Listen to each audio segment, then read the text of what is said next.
Hello everyone, ਤੁਹਾਡਾ ਇੱਕ ਵਾਰੀ ਫਿਰ ਤੋਂ ਤੁਹਾਡੇ ਆਪਣੇ YouTube ਚੈਨਲ 'ਤੇ ਸਵਾਗਤ ਹੈ। ਸੋ ਜਿਵੇਂ ਕਿ ਤੁਹਾਨੂੰ ਕੱਲ੍ਹ ਹੀ ਅਪਡੇਟ ਦੇ ਦਿੱਤੀ ਗਈ ਸੀ ਕਿ ETT 5994 ਦੀ ਫੁੱਲ ਪ੍ਰੈਪਰੇਸ਼ਨ ਜੋ ਹੈ ਤੁਹਾਨੂੰ ਦੋ YouTube ਚੈਨਲ 'ਤੇ ਕਰਵਾਈ ਜਾਏਗੀ।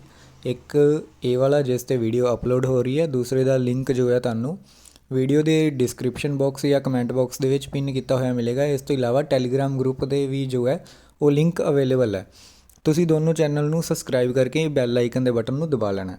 ਸੋ ਤੁਹਾਨੂੰ ਸਭ ਨੂੰ ਪਤਾ ਹੈ ਕਿ ਪੇਪਰ ਏ ਜੋ ਹੈ ਕੁਆਲੀਫਾਈਂਗ ਨੇਚਰ ਦਾ। ਸੋ ਆਪਾਂ ਸ਼ੁਰੂ ਕਰ ਰਹੇ ਹਾਂ ਪੇਪਰ ਏ ਤੋਂ, ETT 5994 ਪੇਪਰ ਏ ਤੋਂ। ਸੋ ਉਹਦਾ ਪਹਿਲਾ ਪਾਰਟ ਜੋ ਹੈ ਉਹ ਹੈ ਗੁਰਮਤਿ ਕਾਵਿ।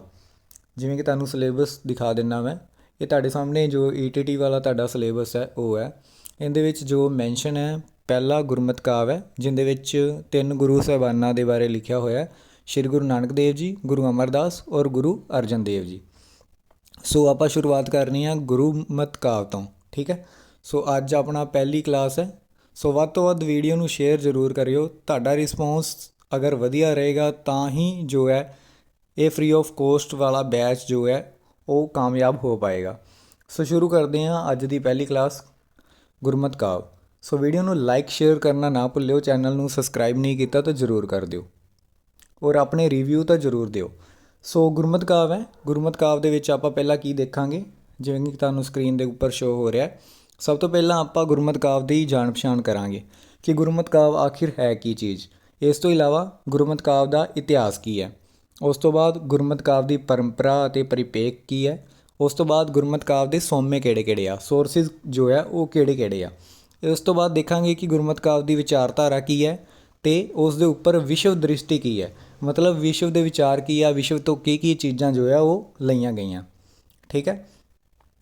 ਉਸ ਤੋਂ ਬਾਅਦ ਗੁਰਮਤਿ ਕਾਵਿ ਧਾਰਾ ਅਤੇ ਸ਼੍ਰੀ ਗੁਰੂ ਗ੍ਰੰਥ ਸਾਹਿਬ, ਇਹਨਾਂ ਦਾ ਕੀ ਲਿੰਕ ਹੈ। ਉਸ ਤੋਂ ਬਾਅਦ ਗੁਰਮਤਿ ਕਾਵਿ ਧਾਰਾ ਦੇ ਵਿੱਚ ਪ੍ਰਮੁੱਖ ਕਵੀ ਜਾਂ ਰਚਨਕਾਰ ਕਹਿ ਲਈਏ ਜਾਂ ਗੁਰੂ ਕਹਿ ਲਈਏ, ਉਹ ਕੌਣ ਨੇ। ਇਹਨਾਂ ਦੇ ਵਿੱਚ ਆਪਾਂ 2 ਕਾਲ ਦੇਖਾਂਗੇ, ਪੂਰਵ ਨਾਨਕ ਕਾਲ ਮਤਲਬ ਗੁਰੂ ਨਾਨਕ ਦੇਵ ਜੀ ਤੋਂ ਪਹਿਲਾਂ, ਔਰ ਉੱਤਰ ਗੁਰੂ ਨਾਨਕ ਕਾਲ ਵਾਲਾ ਸਮਾਂ ਔਰ ਉਹਨਾਂ ਤੋਂ ਬਾਅਦ ਵਾਲਾ ਸਮਾਂ।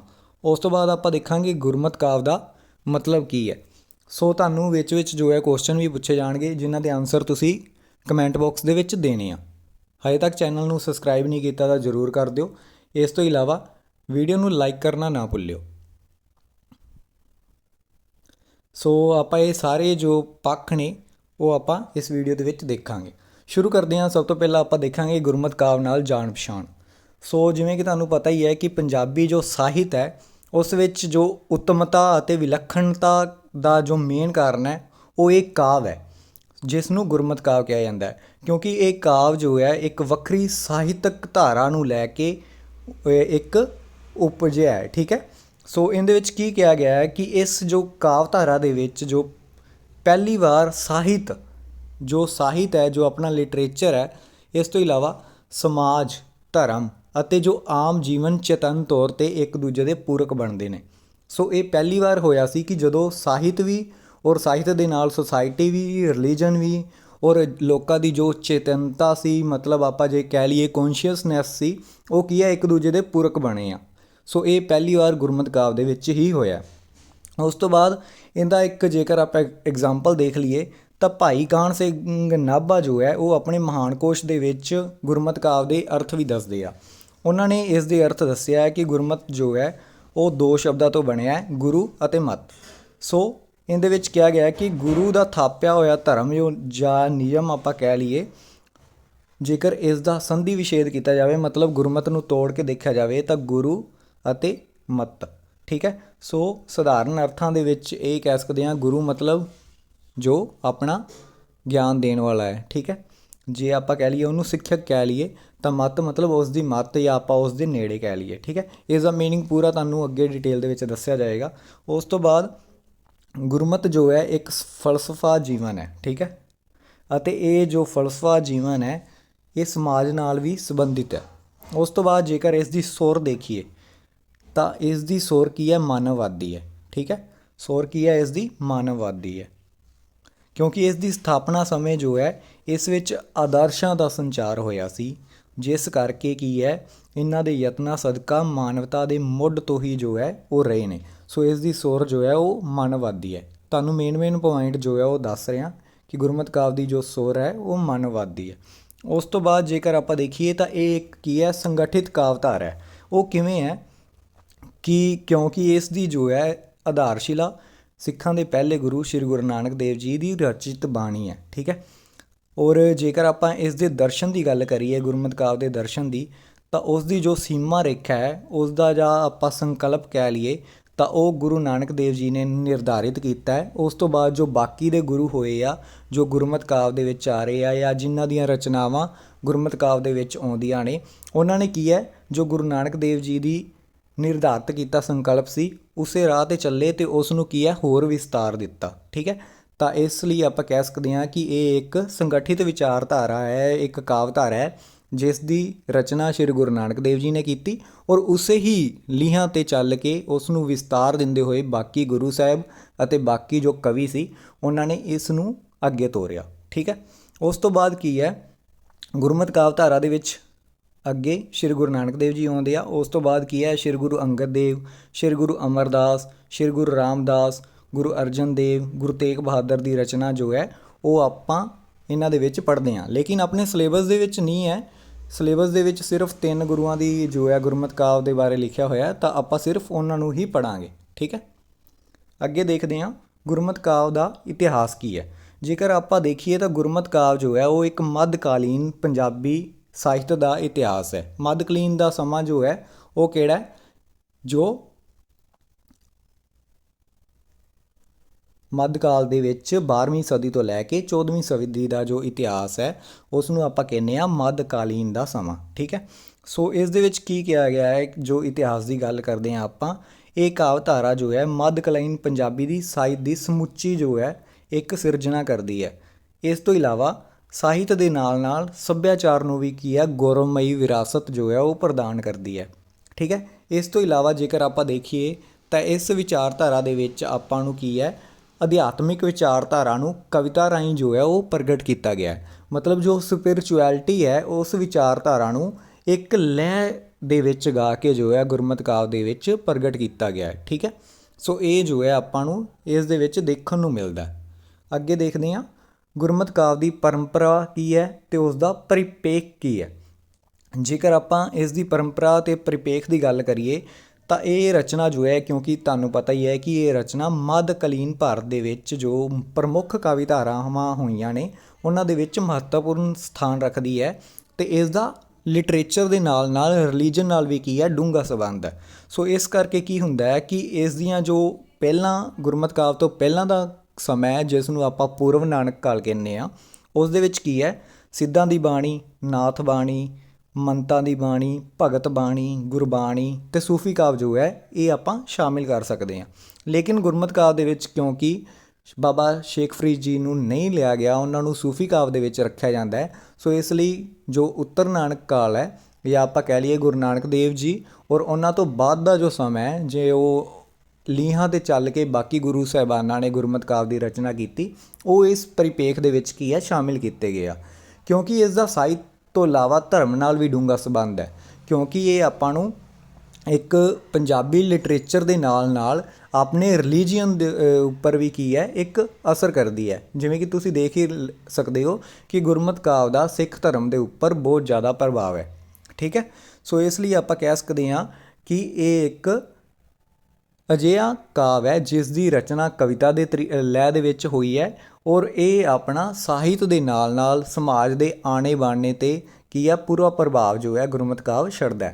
ਸੋ ਗੁਰਮਤਿ ਕਾਵਿ ਦੇ ਅਗਰ ਸੋਮੇ ਦੇਖ ਲਈਏ ਤਾਂ ਦੇਖੀਏ ਤਾਂ ਇਸ ਦਾ ਜੋ ਵਿਚਾਰ ਪ੍ਰਬੰਧ ਹੈ ਉਸ ਦਾ ਸੋਮਾ ਕੀ ਹੈ, ਵੈਦਿਕ ਪਰੰਪਰਾ ਜੋ ਵੈਦਿਕ ਕਾਲ ਹੈ। ਠੀਕ ਹੈ। ਜਿਹਦੇ ਵਿੱਚ ਵੇਦਾਂ ਦੀ ਰਚਨਾ ਹੋਈ ਹੈ।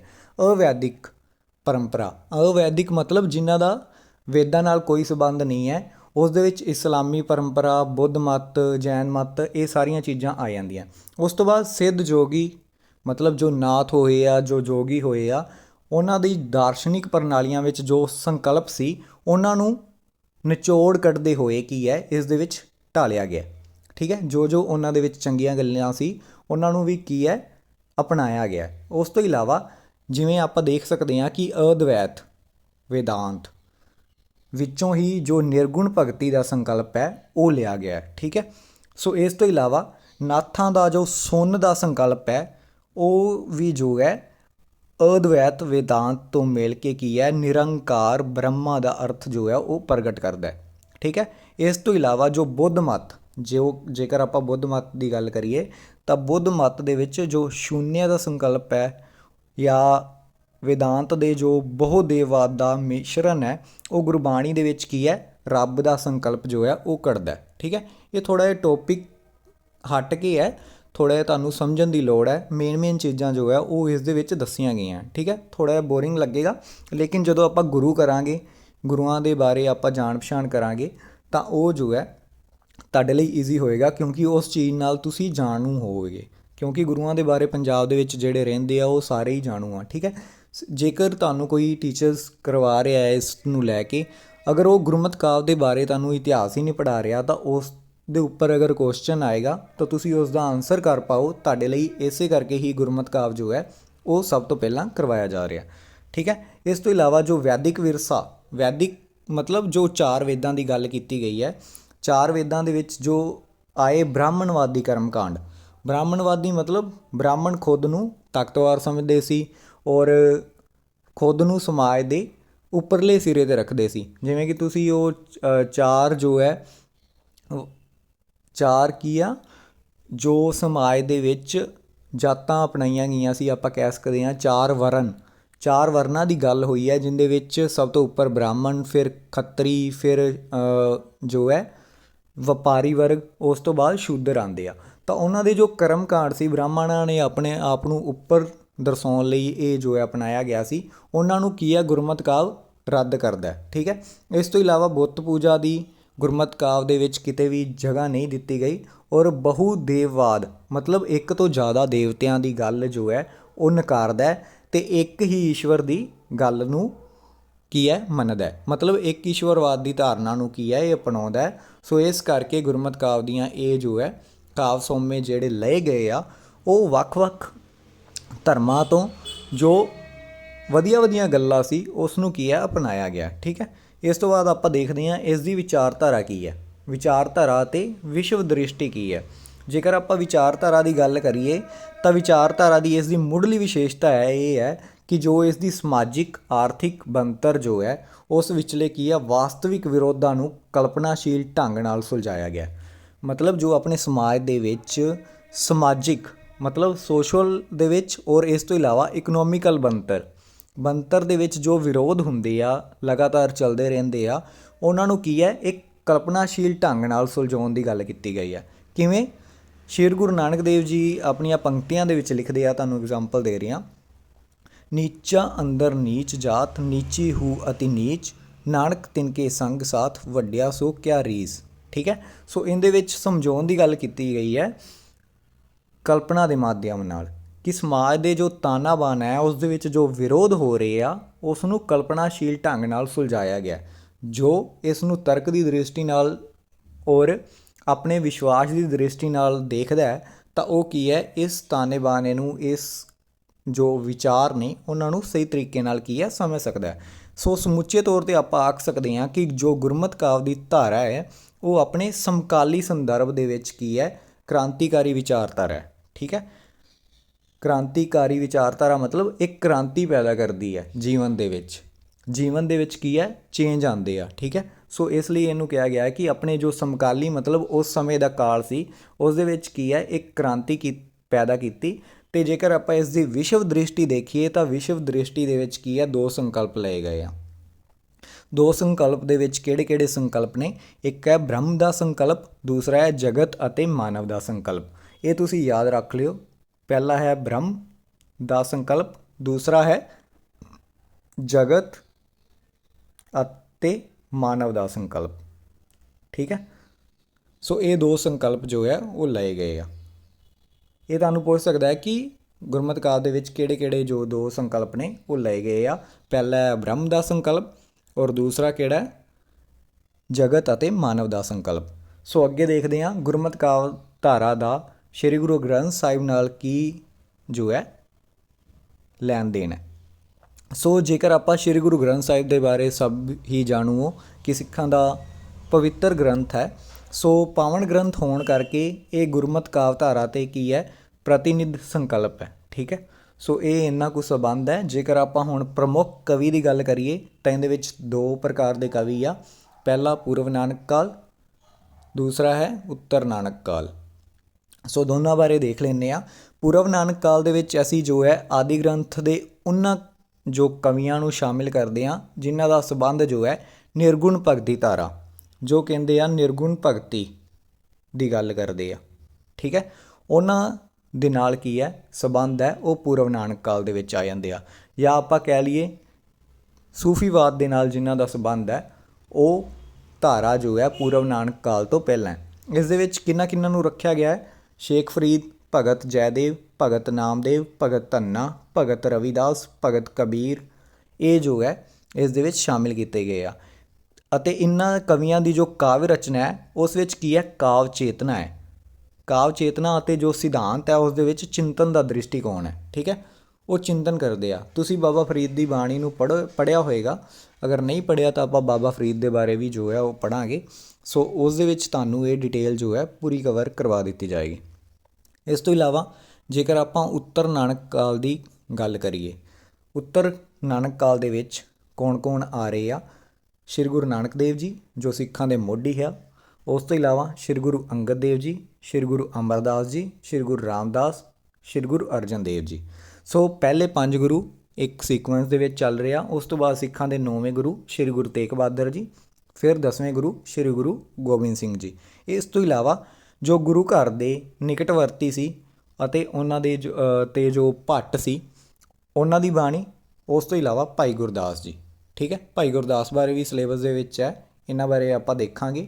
ਔਰ ਜੇਕਰ ਆਪਾਂ ਗੱਲ ਕਰੀਏ ਗੁਰਮਤਿ ਕਾਵਿ ਦਾ ਅਰਥ ਕੀ ਹੈ, ਗੁਰਮਤਿ ਦਾ ਮਤਲਬ ਕੀ ਹੈ, ਤਾਂ ਗੁਰੂ ਮਤ ਦੋ ਸ਼ਬਦਾਂ ਤੋਂ ਮਿਲ ਕੇ ਬਣਿਆ। ਸੋ ਜਿਸ ਦੇ ਵਿੱਚ ਹੈ ਗੁਰੂ ਦੀ ਮੱਤ ਜਾਂ ਸਿੱਖਿਆ। ਤੁਹਾਨੂੰ ਕੁਐਸਚਨ ਪੁੱਛਿਆ ਜਾ ਸਕਦਾ ਹੈ ਕਿ ਗੁਰਮਤਿ ਦਾ ਮਤਲਬ ਕੀ ਹੈ, ਤਾਂ ਉਸ ਦਾ ਮਤਲਬ ਹੈ ਗੁਰੂ ਦੀ ਮੱਤ ਜਾਂ ਸਿੱਖਿਆ। ਸੋ ਨਾਨਕ ਜੋ ਹੈ ਇਸ ਦੇ ਵਿੱਚ ਗੁਰੂ ਹੈ, ਸ਼੍ਰੀ ਗੁਰੂ ਨਾਨਕ ਦੇਵ ਜੀ ਉਹ ਨੇ ਗੁਰੂ। ਠੀਕ ਹੈ, ਅਤੇ ਸਿੱਖ ਉਹਨਾਂ ਦੇ ਸਕੂਲ ਦੇ ਕੀ ਨੇ? ਵਿਦਿਆਰਥੀ, ਜੋ ਉਹਨਾਂ ਤੋਂ ਸਿੱਖਿਆ ਜੋ ਹੈ ਪ੍ਰਾਪਤ ਕਰ ਸਕਦੇ ਆ, ਪ੍ਰਾਪਤ ਕਰ ਰਹੇ ਆ। ਠੀਕ ਹੈ, ਸੋ ਇਹਦੇ ਵਿੱਚ ਆਪਾਂ ਇੱਕ ਸ਼ਲੋਕ ਜੋ ਹੈ ਉਹਦਾ ਇੱਕ ਹਿੱਸਾ ਦੇਖ ਰਹੇ ਹਾਂ। ਜੋ ਤੁਰਕੀ ਬਾਣੀ ਉਹਨਾਂ ਦੇ ਗੁਰੂ ਸਾਹਿਬਾਨਾਂ ਨੇ ਰਚੀ ਹੈ, ਮਤਲਬ ਜੋ ਸ਼੍ਰੀ ਗੁਰੂ ਨਾਨਕ ਦੇਵ ਜੀ ਨੇ ਬਾਣੀ ਰਚੀ ਹੈ, ਉਹੀ ਬਾਣੀ ਜੋ ਹੈ ਸਮੁੱਚੀ ਮਾਨਵ ਜਾਤੀ ਲਈ ਇੱਕ ਚਾਨਣ ਮੁਨਾਰਾ ਹੈ, ਜਿਸ ਤੋਂ ਸੇਧ ਲੈ ਕੇ ਕੀ ਹੈ ਮਾਨਵ ਭਵ ਸਾਗਰ ਤੋਂ ਜਾਂ ਸੰਸਾਰ ਦੇ ਸਮੁੰਦਰ ਨੂੰ ਪਾਰ ਕਰਦਾ। ਸੋ ਇਹ ਗੁਰਮਤਿ ਕਾਵਿ ਹੈ। ਇਸ ਤੋਂ ਇਲਾਵਾ ਆਪਾਂ ਹੁਣ ਦੇਖਾਂਗੇ ਗੁਰਮਤਿ ਕਾਵਿ ਦੇ ਵਿੱਚ ਜੋ 3 ਕਵੀ ਆਏ ਹੋਏ ਆ, 3 ਗੁਰੂ ਸਾਹਿਬਾਨ ਆਏ ਹੋਏ ਆ, ਸ਼੍ਰੀ ਗੁਰੂ ਨਾਨਕ ਦੇਵ ਜੀ ਔਰ ਇਸ ਤੋਂ ਇਲਾਵਾ ਸ਼੍ਰੀ ਗੁਰੂ ਅਮਰਦਾਸ ਜੀ, ਸ਼੍ਰੀ ਗੁਰੂ ਅਰਜਨ ਦੇਵ ਜੀ। ਸੋ ਇਹਨਾਂ ਦੇ ਬਾਰੇ ਆਪਾਂ ਕੱਲ੍ਹ ਪੜ੍ਹਾਂਗੇ। ਸੋ ਅੱਜ ਦੀ ਕਲਾਸ ਦੇ ਵਿੱਚ ਇੰਨਾ ਹੀ। ਔਰ ਕਲਾਸ ਨੂੰ ਸ਼ੇਅਰ ਕਰਨਾ ਨਾ ਭੁੱਲਿਓ। ਕੱਲ੍ਹ ਦੀ ਕਲਾਸ ਦੇ ਵਿੱਚ ਮੇਨ ਟੌਪਿਕ ਵਾਈਜ਼ ਪੜ੍ਹਾਂਗੇ। ਇਹ ਸਿਰਫ ਗੁਰਮਤਿ ਕਾਵਿ ਦੀ ਇੰਟਰੋ ਸੀ। ਗੁਰਮਤਿ ਕਾਵਿ ਦੇ ਵਿੱਚ ਕੀ ਕੁਐਸਚਨ ਹੋਣਗੇ ਇਹਨਾਂ ਦੇ ਉੱਪਰ ਇੱਕ MCQ ਵਾਲੀ ਕਲਾਸ ਜੋ ਹੈ ਉਹ ਜ਼ਰੂਰ ਲਈ ਜਾਏਗੀ। ਆਪਣਾ ਰਿਵਿਊ ਦੇਣਾ ਨਾ ਭੁੱਲਿਓ ਗੁਰਮਤਿ ਕਾਵਿ ਦੇ ਉੱਪਰ। ਔਰ ਵੀਡੀਓ ਨੂੰ ਵੱਧ ਤੋਂ ਵੱਧ ਸ਼ੇਅਰ ਕਰਨਾ। ਚੈਨਲ ਨੂੰ ਸਬਸਕ੍ਰਾਈਬ ਨਹੀਂ ਕੀਤਾ ਤਾਂ ਜ਼ਰੂਰ ਕਰ ਲੈਣਾ। Thank you so much.